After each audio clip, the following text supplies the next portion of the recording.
Hi, everyone. It is August 3rd. This is Talk Back, and I'm very happy to have an interesting guest today, someone in our community that you've probably met her because I think she's like into everything. She wears so many hats. I'm thinking it's more than one every day, Monday through Sunday. It's like 365 days of the year, perhaps. So I want to introduce Nancy Butler. Hi, Nancy. Good afternoon or good morning, Good I morning, should say. right? It's a good day. Yeah, good day. It's a beautiful summer day today. And your organization that you created, you're a self-made person with all the life's hardships brought you to where you are. We'll get into your history. But you're calling yourself, above all else, success in life and business. And so I'm going to give you a trick, not a trick question. I want you to answer 3 times the three important things you can say when I say to you, Nancy, above all else, number 1. Success in life and business. Above all else, number 2. Again, I would say it 3 times, success in life and business, because that's what is above all else, is to be successful in life and in business. Okay, so there's life and there's business. What's the difference between life and business? Anything? Life would be your personal side. It's also what you do to give back, to help others. That's the success in life. And success in life is whatever you see it to be, whatever that means to you. And to everyone, it's different. No one should tell you what success in your life should be. You get to pick that, but everyone has their own path, and I found mine. All right. So we've got a great slideshow that you've given me, so many images that we can talk about, all the various things, and you do so many things, and we'll get into each one as we go along. But let's start out about your path in life. Where did it start, and where did you get the motivation, the moxie to create what you've done? I have a fairly unique background. I've always been very independent. I eloped at a very young age, didn't tell my parents. I was married for 15 years, and then after 15 years went through a divorce, took my 2 children, moved 70 miles back home to where I was from. Where did you start out? I was born at L&M Hospital. My parents were born at L&M Hospital. My kids were born at L&M Hospital, so I'm from here. But I was living in Orange, Connecticut at the time when I was going through the divorce. So during the divorce, I actually took my kids, moved 70 miles back here, and started my own business in an area I absolutely knew nothing about. I was offered a salaried position in the work I had been doing before, which was managing apartment complexes all over the state. I was running about 1,000 when I was going through the divorce, and other companies had asked to hire me at a very high pay, higher than I'd ever had, and I turned it down even though it was salary. I had no alimony, no child support. I had $2,000 to my name and decided not to take the salaried position and start my own business in an area I knew nothing about, which was asset management and financial planning. I had never owned a mutual fund, never heard of an annuity, never owned a stock. I had $2,000 to my name. What did I know? So how did you do that? So let's go even back further. You grew up in New London area. Yeah. Where did you go to school? Went to Waterford High.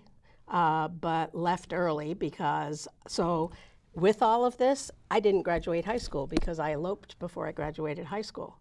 So after the divorce, I had to put myself through school and then go back and put myself through college. So why did you elope?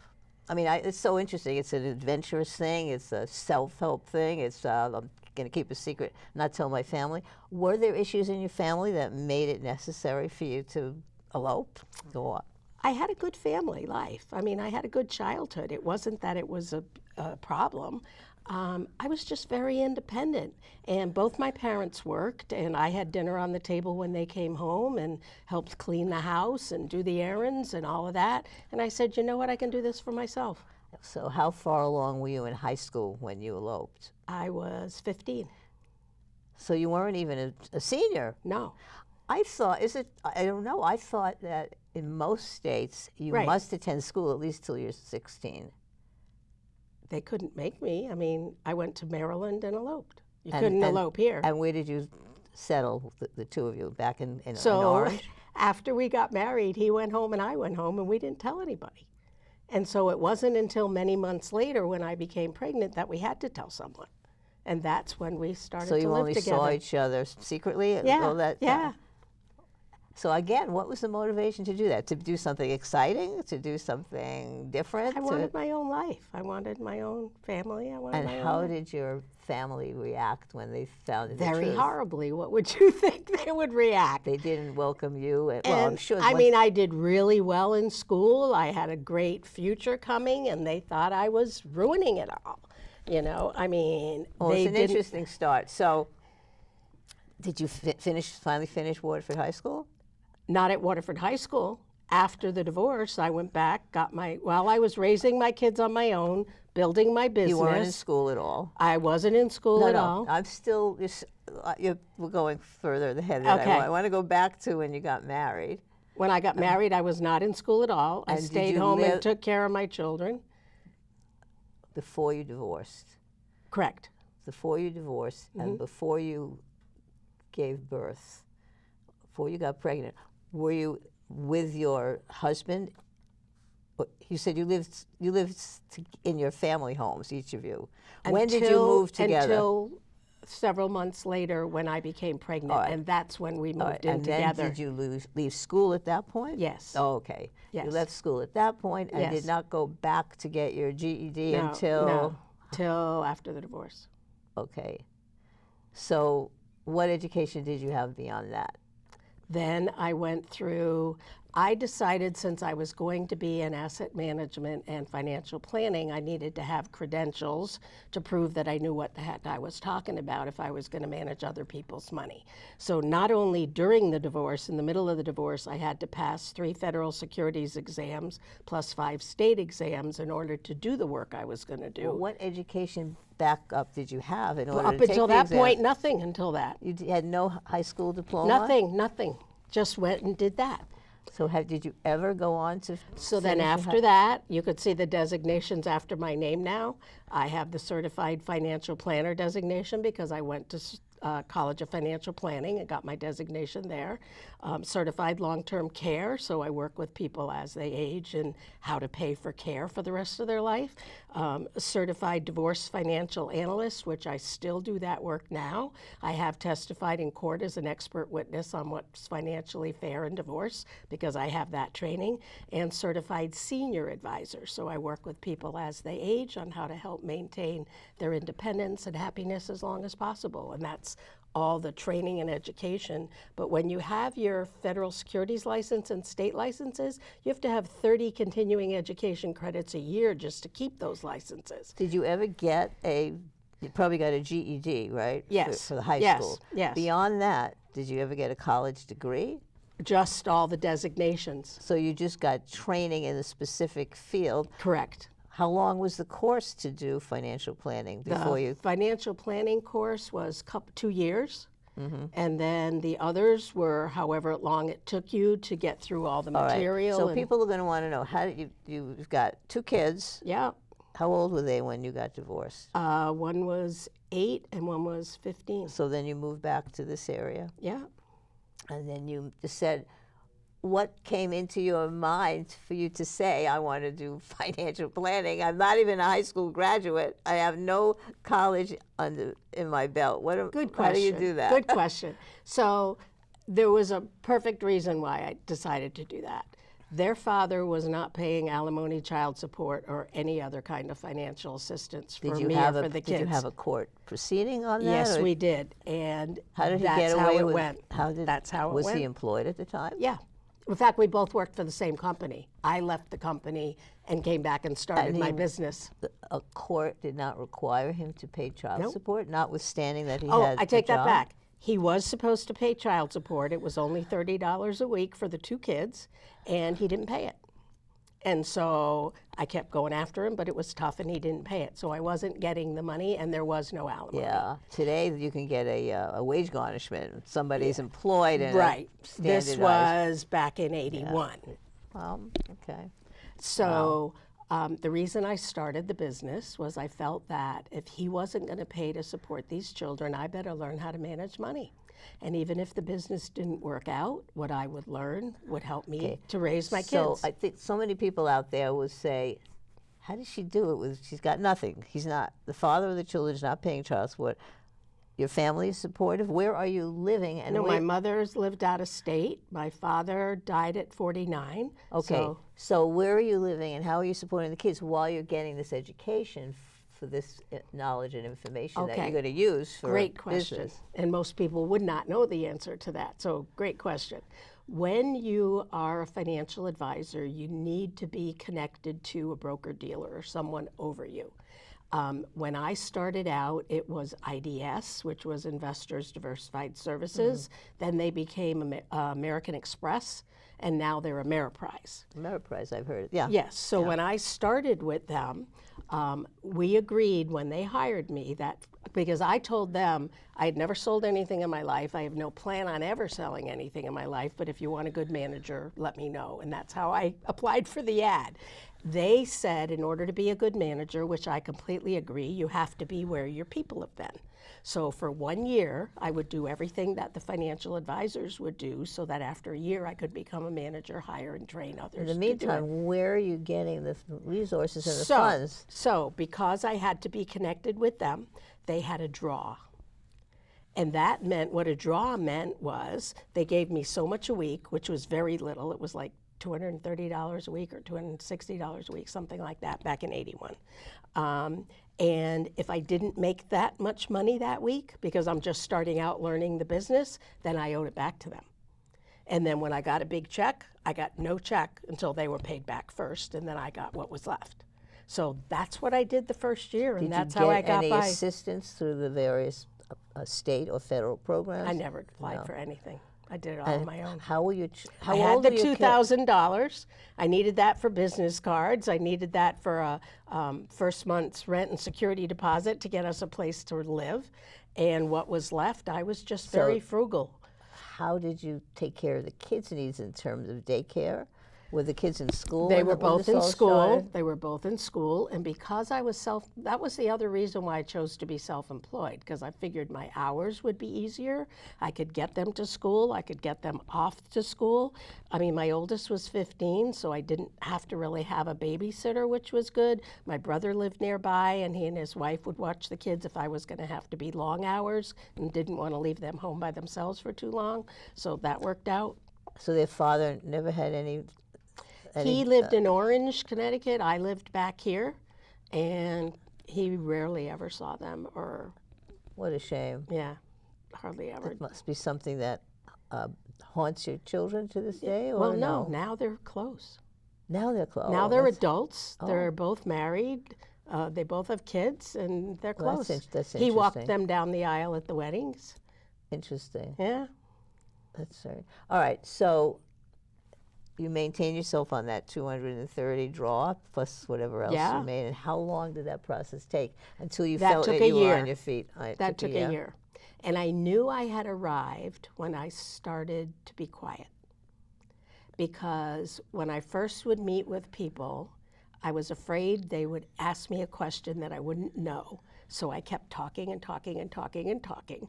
And about a year later, it dawned on me that I was quiet and really listening to these people and finding out what was important to them rather than me spieling off all the time. And that's when I knew I had arrived and I felt comfortable and I knew I could do a great job. So you were under this Ameriprise umbrella, but you were IDS still independent. How does that work? No, so at that point, I was salaried for the first year. They called that salary, but it was a draw. Right. After 1 year, no draw, no anything. I'm on my own. And so I built it up. I was a manager. I bought 8 offices. I hired people, put them in the offices, trained them while I was running my own business. And then none of them worked out. And the company changed policy. And what didn't work out? They weren't doing well. They weren't doing a good job. Meaning the offices that you managed? The people that were in those offices. And the company changed the way they paid managers. And if you hired and trained someone and they didn't work out, you would have to pay part of their salary back to the company. So I said, that's it. I can do better on my own. I let them all go. I paid the company back. I sold the offices. I got a smaller space for me. And from then, it just took off.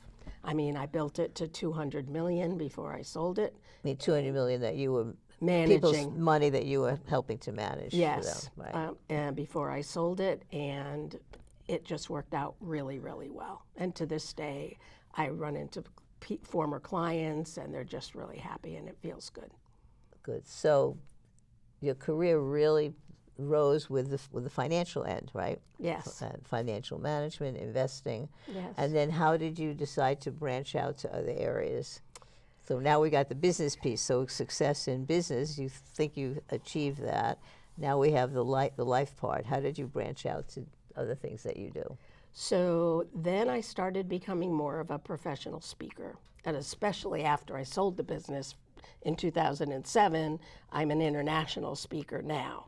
And so because of what I went through, and also because since 2018 I've been appointed a delegate to the United Nations for the Commission on the Status of Women. So I work with people all over the world. I mentor a group of young former sex trafficked young women in Ghana now every week. I mentor other people in different parts of the world. And so that's more to me the life side. I'm a guardian ad litem, and so I work with troubled youth, and I just do a lot of things individually for people. So now it's a point to give back. When I sold my practice, I had about 1,200 clients, and over half of them were over the age of 65.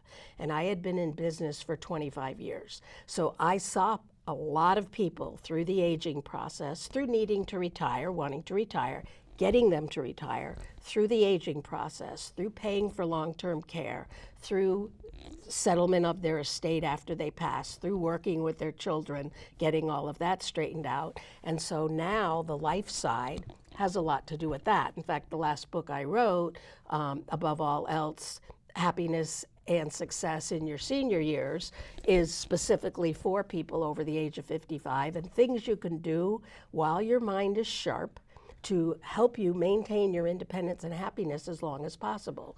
I also looked after my mother every day for 12 years before she passed. The last 4 years of her care was $15,000 a month for 4 years. And I learned how to do it in a way that she passed with the same amount of money as when she became ill.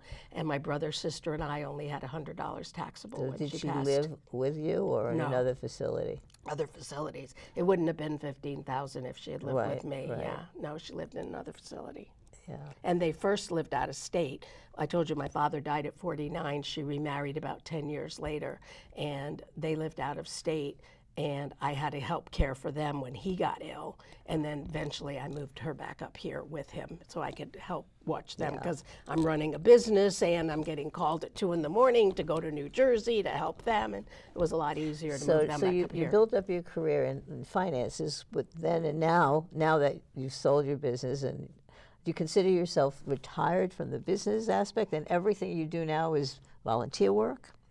Well, it's not all volunteer work, but a lot of it is. Yeah. A lot of it is. The being a delegate to the United Nations costs me about $3,500 a year to be able to do that. They don't pay me to go. You go through an organization. There are thousands of people in the world that are on that commission. I've looked that up since you told me about it. It sounds terrific that you meet people from all over the world. But organizations send delegates, right? I have been a member of Seroptimist International for 35 years, over 35 years. I think it's 37 or 38 years now. And I was a president of the local chapter for many years. But they are the ones they have 20 seats at the UN for delegates, and they allocate them. They have I believe 120, they're in 120 different countries. They have 75,000 members, and they have 20 seats to diversify between all of that. So they have a certain amount they allow in the United States, and they have given me that spot. Do they help fund your? No. So every individual who's on that commission, coming from wherever in the world, has to fund their own way. And you and I talked just before this show started that there were a couple of good things that came out of COVID, and that would be one of them, because when I'm at the UN in New York, there were about 10,000 women from all over the world. But then this year, they went hybrid. So they had, I had a choice, but I was there in person for a week, and then I was at home on Zoom for a week. Right. Because they had it on Zoom, I mean, think about it. There are so many people in rural areas that have never been out of their village, never been on an airplane. Never mind could they afford to stay in New York City for 2 weeks. There's got to be a Wi-Fi there, though, in order for them to even Right. go online. So right? a lot of them, they had to get together and go to a place that had service. Sure. But we had 50,000 women this year on Zoom. Wow. And I wouldn't have thought Zoom could have handled it, but they did a great job. And I could sit in on any session I wanted. It didn't matter what language it was. Zoom translated. And not only did I see the words on the bottom of the screen, but I heard it. You could hear. I plugged in I'm English, and they would convert it back, Well, they translate do it that. back The to me. United Nations has that for But this all was their Zoom work. doing This this. was Zoom doing it, right. Because these people were not located at the United Nations. They were in countries in other parts of the world. No, you're right. I mean, the technology has helped bring people together. And I completely agree with that. You would think it would help the political situation in the countries that are still oppressing women, that are still fighting, that we still have wars and terrorism.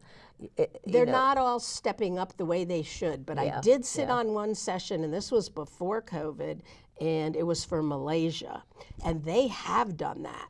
So what Malaysia did was they set up kiosks all over the country with Wi-Fi, with computers, and have them manned or womaned, if you want to say that, and people could go. They had so many women go there. They trained them not only how to use the computer, but these women are now getting their high school diplomas. They're setting up online businesses, which brings money into the country rather than just money going between people within the country. Great, It's bringing money into the country, and it's made them so much more successful.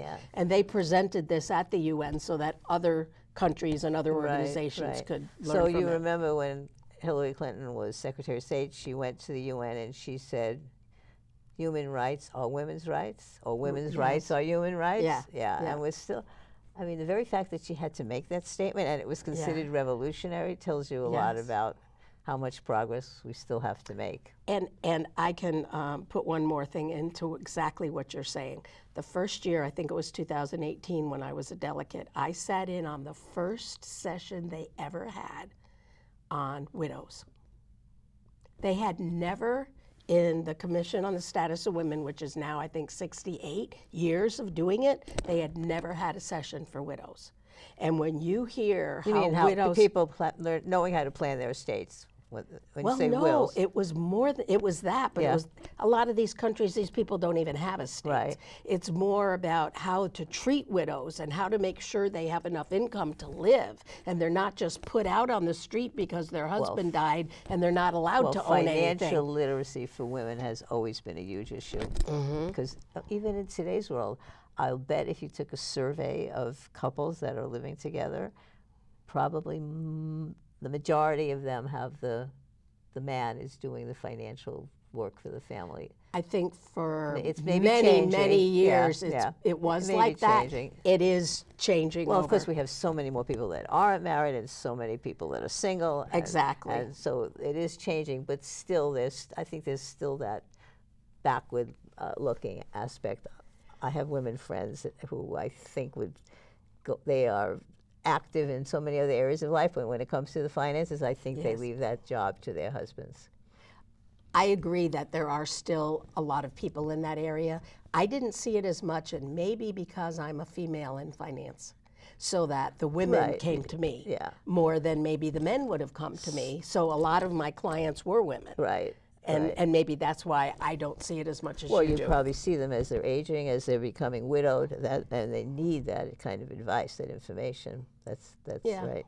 So in the work experience, let me ask you, and then we'll go to the slides. In your work experiences, what would you say are the top 3 experiences that you had that made you feel, wow, I got this education, I did this stuff, that was really good? One specific one always comes to mind when I'm asked that question, and it's why I stayed in this business all these years. One of the first clients I ever had was an elderly man. He was close to 80 years old.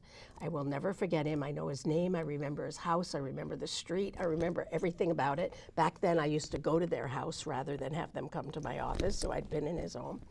And when I met him, he and his wife were living on Social Security and income off of bonds. And he had the physical bonds. If you remember how they used to print the bonds and you could clip coupons. I still have some, yes. Okay, most people don't have those anymore. But he had bonds, and he knew that the value of them had gone way down, and he didn't want to sell them, even though they were only paying about 2 or 3%.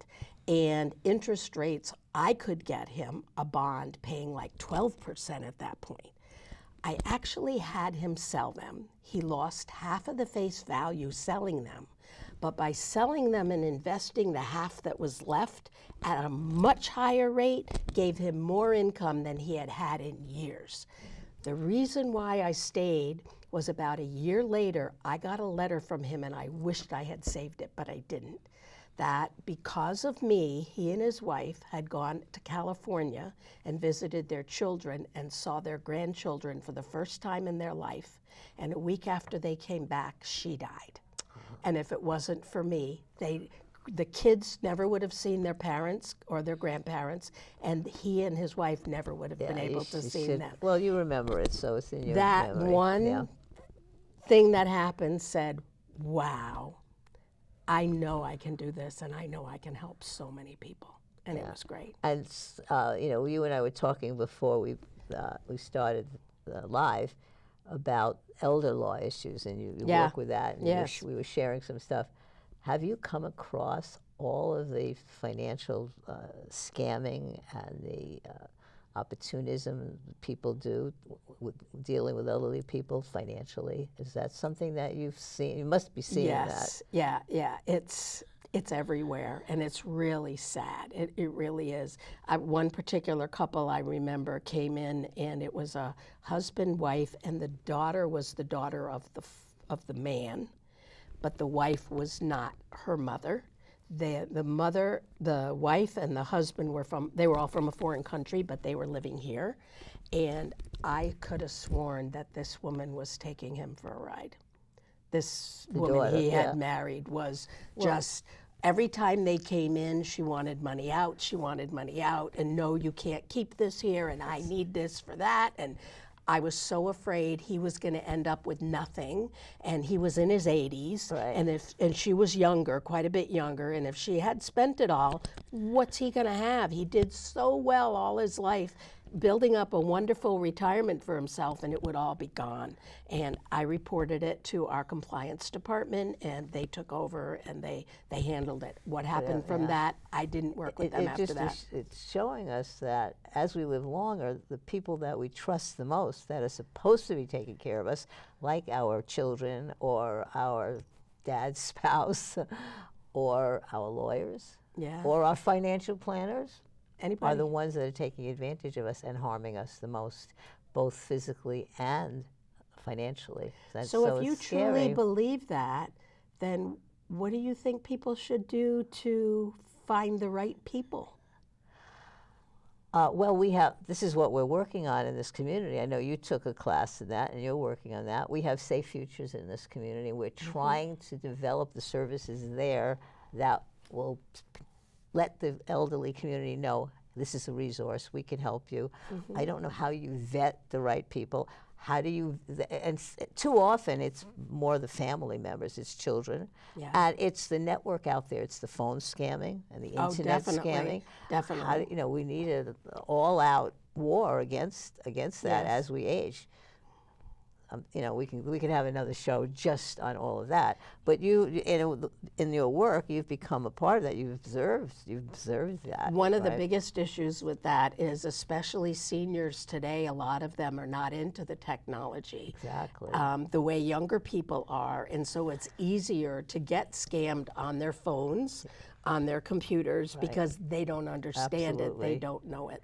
And it's really tough. Yeah. I would love to see more senior centers offer free classes to have people come in and just train them on how to know. I mean, being a financial advisor, I was required to be in training every year on how to notice when an email came in, whether it was something you should open or not. Because if you open the wrong one, they could get in and maybe get client information. So we have to bring them more into the Education, world, education, and senior centers, because I think at the senior centers there are mandatory reporters if they see or hear of something. Yes. So it's a fascinating thing that's happening in our culture now. And it's really sad. It happens all the time. You can't imagine, or maybe you can because you get it too, but how many phone calls, how many emails, even I get on my cell phone, on my home phone. I have a blocker now on my home phone because that I can push a red button when a call comes in and I see it on the screen. I push block and then they can never call me again. So, but it's tough. Right. Let's go to, we have a slideshow where we're going to show lots of things you've done, books you've written, other things you've done in your life. Ellen, studio, can we start that? All right, there you are, Nancy, above all else. That's your graphic. Did you design that? And Professional picture, And tell us, so this is... this is the first book. I do not consider myself a writer. I never wanted to write a book, but because of my history, so many people told me, you need to write a book. You need to talk about your history. And so this is the first book. It has won awards, and it's basically how I did what I did, how I built the business, how I sold the business, and it has a lot to do with just how to live a good life. Okay, let's go on the next slide. Now this one. This is the last book. That's the one I was just mentioning. That's for people over the age of 55. It's things you can do while your mind is sharp, not just financially, but financially in your home, personally, how to have a great life and maintain your independence as long as possible. All right, next. And that's won awards too. Next one. That one, I'm also a business coach. I coach all kinds of businesses all over the country, a lot of financial advisory What does that mean, business. a business coach? What do you... So people pay me to coach them on how to be better business owners and how to run their business better. Okay. Most businesses, I've been able to get them to more than double their income, like 200% of what they had before, while giving better service to all of their clients at the same time, because to me it has to be a balance. And so some of the businesses I was coaching, been coaching, were realtors. So and I've been a speaker to many of their meetings. So that book took me about 2 weeks to write, because all I had to do was take all the PowerPoints from all the presentations I've done, all my meeting notes, the business plan that I wrote for them, and I also went out and interviewed realtors all across the country to find out what their biggest problems are, and then I wrote the solutions in the book. Okay, next slide, let's see. That looks like the That's United at the Nations. UN just before the session started. Is this now a recent one? This was, I think, 2018. Okay. See the glass on the top on the left? So behind each of those glass panels is someone in a specific language, and it says what language they are, and those are all the people that are translating for us that are sitting in this room. Wow, yeah, terrific. Okay, keep going. And there you are. That's the United Nations also. Yeah, and then that's their technology. I push a button to say that I'm English. I speak English, and then I have a headset on, and then it all comes back to me in English. Did you actually speak? Oh, yes. What did you talk about in that particular? Well, I wasn't a speaker, but I'm able to speak. So here's one of the things that was really important to me. I sat in on a session of female genital mutilation, and I asked, how did this start? Why would they ever even do that? And I was in a session with Sudan, I believe, and they said how that all began was back with the pharaohs in Egypt. They wanted their daughters to remain pure for marriage, so they decided to remove anything that gave them pleasure so that they would remain pure when they got married, and it's been a tradition ever since. And believe it or not, it happens in the United States, and it happens all over the world. Wow. Okay, next slide. Wow. it's impossible to believe that that's still an issue in today's world. It is. It is. Can we have the next slide? I'm working with a group of men in Nigeria right now. I'm going to be having them put on a session here on Zoom, who the name of their organization is Men End FGM, Female Genital Mutilation, and they are out doing everything they can because it's women who do it, not men. And they're out there trying to train people to not do this anymore. Yeah. Teach I don't them. know. That may be the end of the slides. I'm not sure. No, there were more. Oh, here's more. Oh, yes, because this is Okay, some this of is the group of young women that I mentor in Ghana. The 5 women at the top are all former sex trafficked young ladies. I was the moderator. I actually got them to speak at the UN session, and this was the session we were putting on. Michael Podolny is the founder of the organization that put this together, and I work with them now every week. Very interesting. Very interesting. And they're all getting their lives together. Oh, here you are. This was, you gave a talk to your group? This was one of my, this was Mongolia last year. Oh.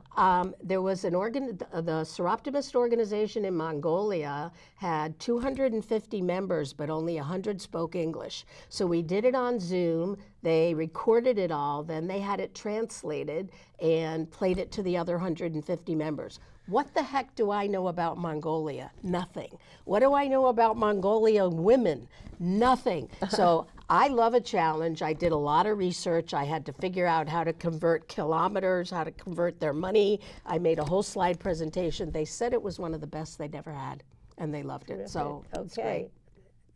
Oh, this is so I am quite the adventurous person. My daughter and I did this. We went and swam with dolphins. This was in Florida. Okay.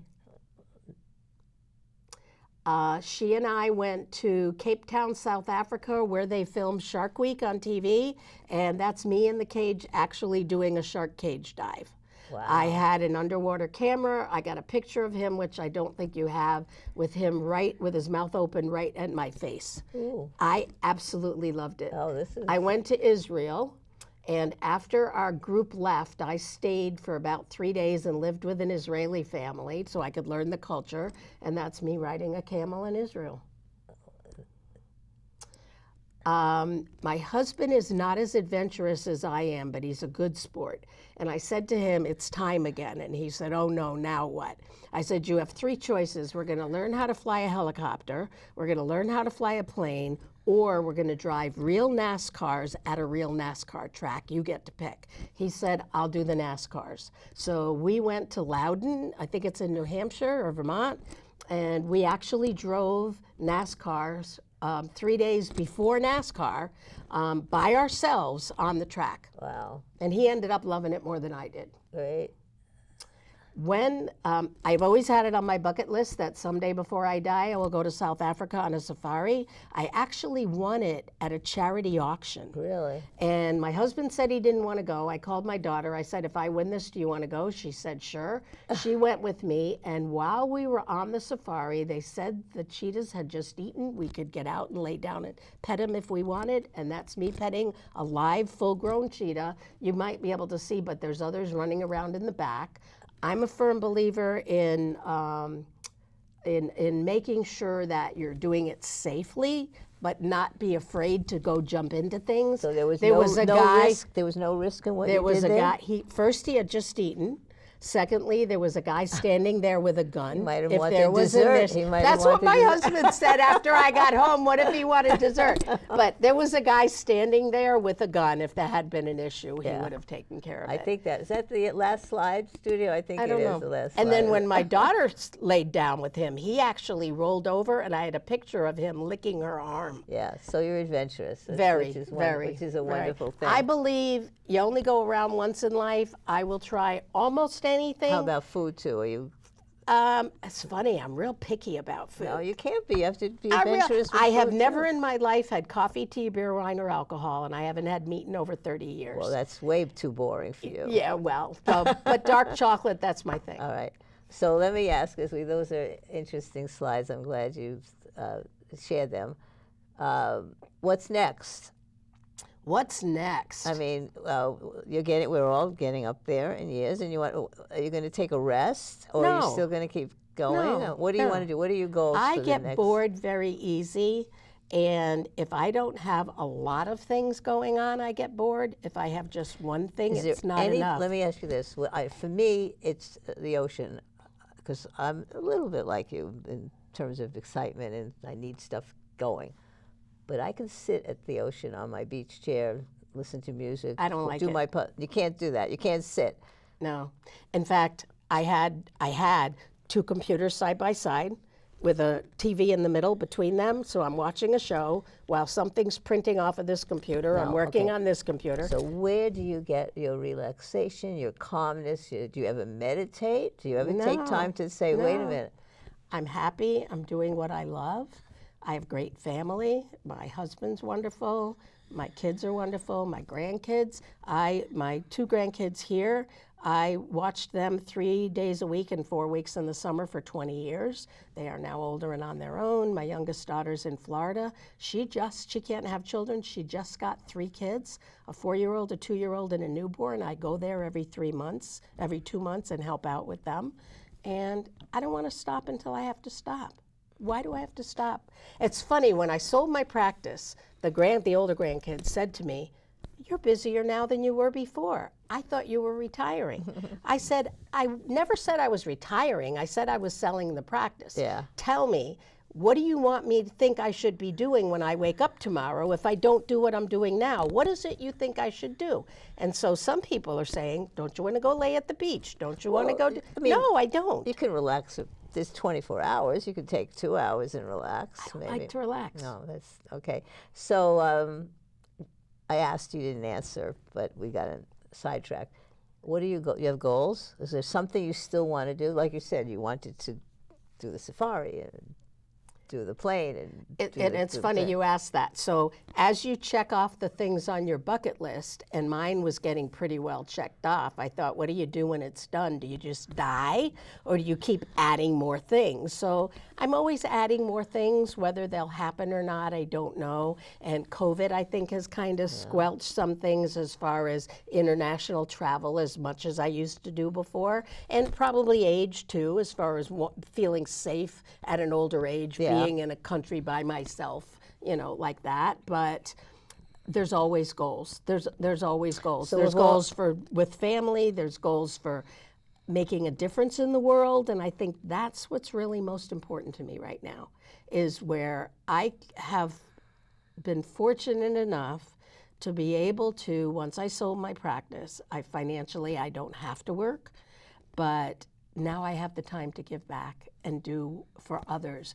And I want to know, when I'm at the end of life looking back, that there was a reason I was here and that I helped a lot of people, and it just feels good. Okay. I think that's a good place to end, right? Okay. I couldn't have said it better.